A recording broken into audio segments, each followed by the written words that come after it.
It's an honor to have you here. If you want to start a journey of personal transformation together with Sadhguru, click on the link in the description of this video and learn more. If it becomes very pleasant, we can say you're happy or joyful or something. If your emotions become pleasant, we call this love. If it becomes very pleasant, we call it compassion. If your very life energies become pleasant, we call this bliss. If it becomes very pleasant, we call it ecstasy. If our surroundings become pleasant, we call this success.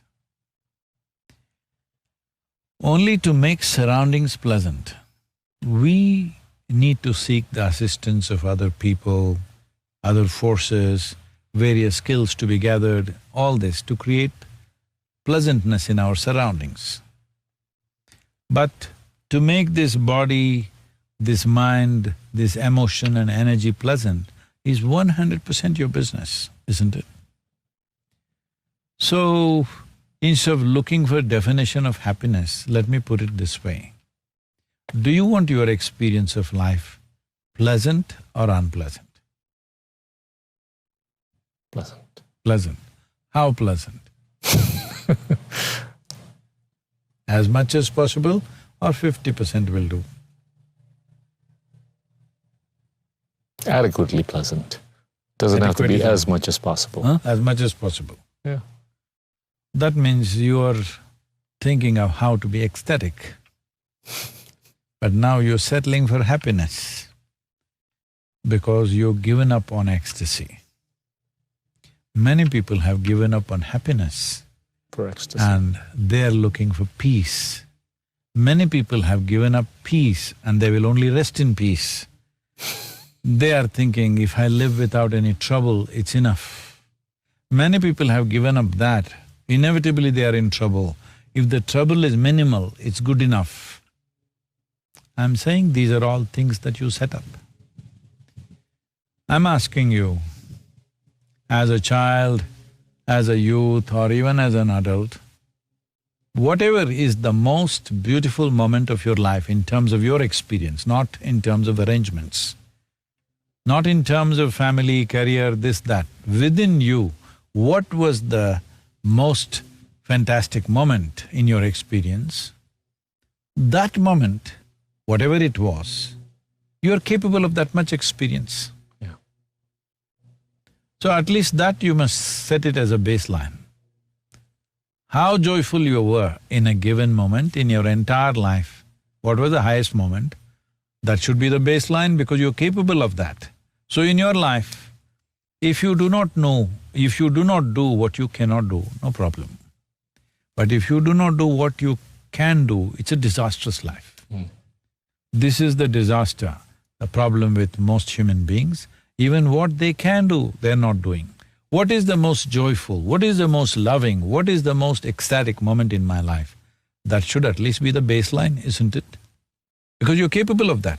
I'm not asking you to do something that you're not capable of.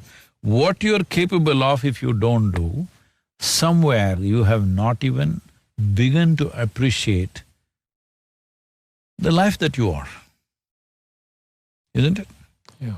See, the grasshopper, the moment his tiny little stomach is full, he's full on. Hello? He's singing away, doing everything that he wants.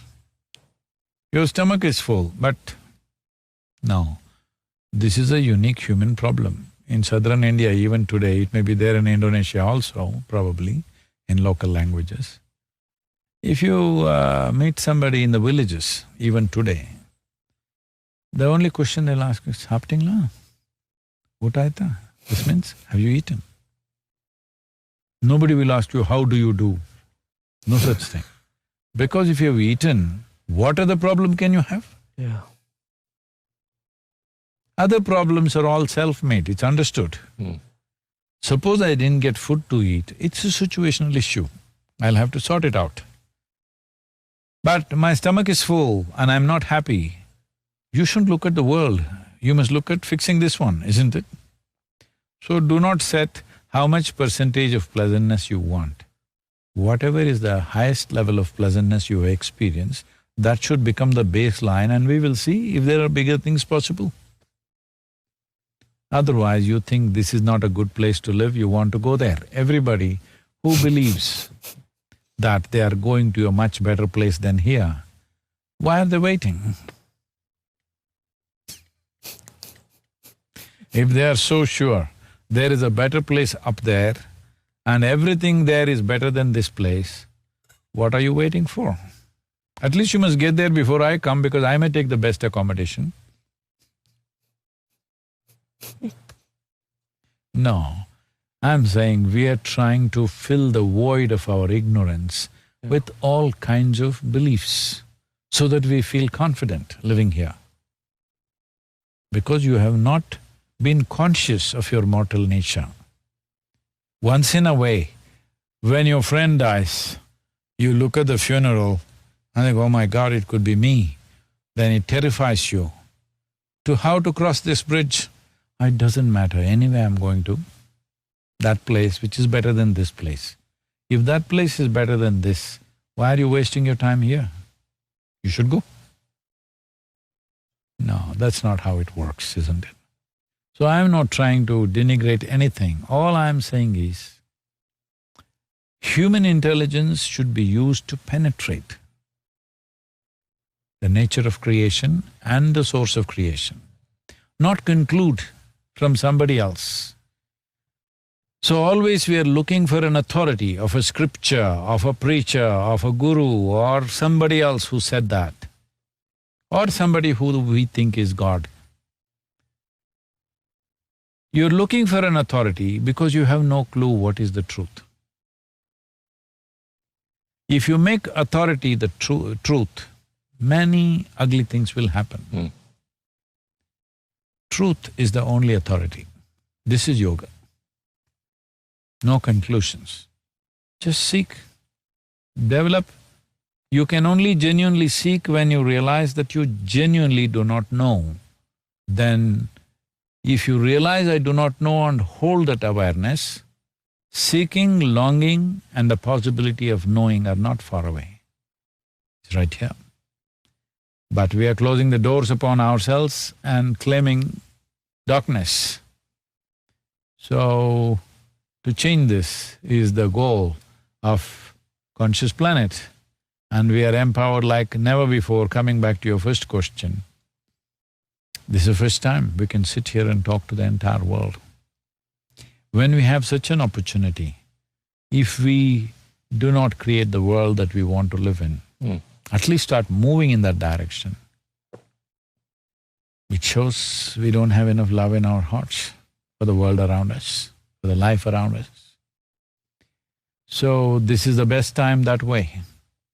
Otherwise, how could you talk to the whole world?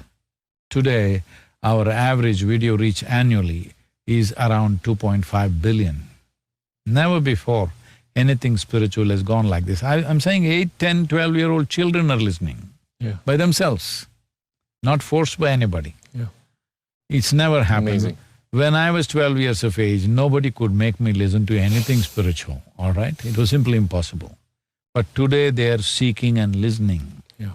So you must understand, the more confusion you see in human mind, the more seeking will happen. Confusion is way better than stupid conclusions, because confusion at least brings some humility to a human being. Conclusions bring arrogance to a human being. Wow. I don't know what else to ask. Thank you so much, Sadhguru. That was a fascinating discussion with Sadhguru, the founder of Isha Foundation. Thank you very much.